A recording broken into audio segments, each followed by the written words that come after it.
So I've received reports of people struggling to build foreign key relationships based on the final project that you're working on. So I'm going to prepare just a really short video here demonstrating how to build those relationships.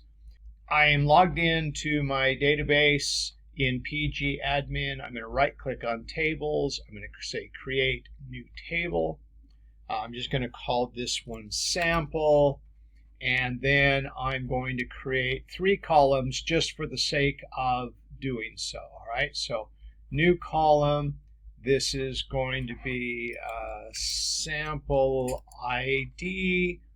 The data type is going to be serial, and it is going to be my primary key. All right, another one. This one is going to be sample from. I am going to make this one an int, just a regular integer. There we go. And then I'm going to create a third one, and this is going to be called sample2. And again, this is going to be of type integer. There we go. So those are my 3 columns in this little demo video that I'm going to use. All right, now that I've done that, we're going to go to constraints. I want to set up a foreign key constraint. Actually, before I do this, I'm going to click Save so that my table has been created. Now I'm going to right click and just go to Properties, and this is going to take me back to the same dialog box. Now I will go to Constraints, Foreign Keys.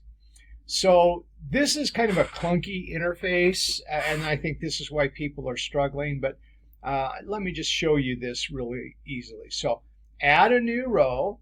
The name is going to be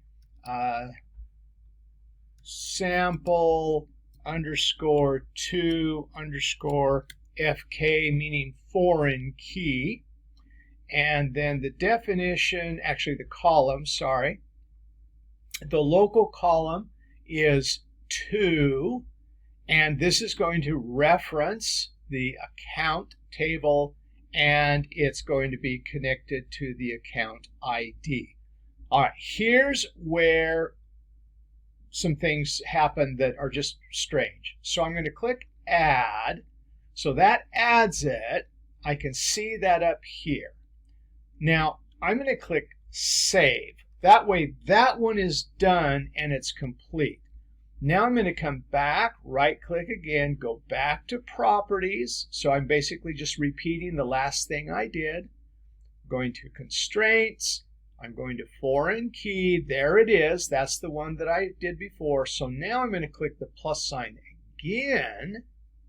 The name in this case is going to be sample underscore from underscore FK, right? Meaning that this is a foreign key. And then I'm going to click definition. I always do that, sorry, columns. So the local column is my from column, which is again going to be hooked up to my account and to the account ID. I then have to click add, and then I can click save. And at that point, I'm done. I now have a foreign key relationship built between this table and the other table, 2 different fields, the from and the to, both pointing to the other table's primary key.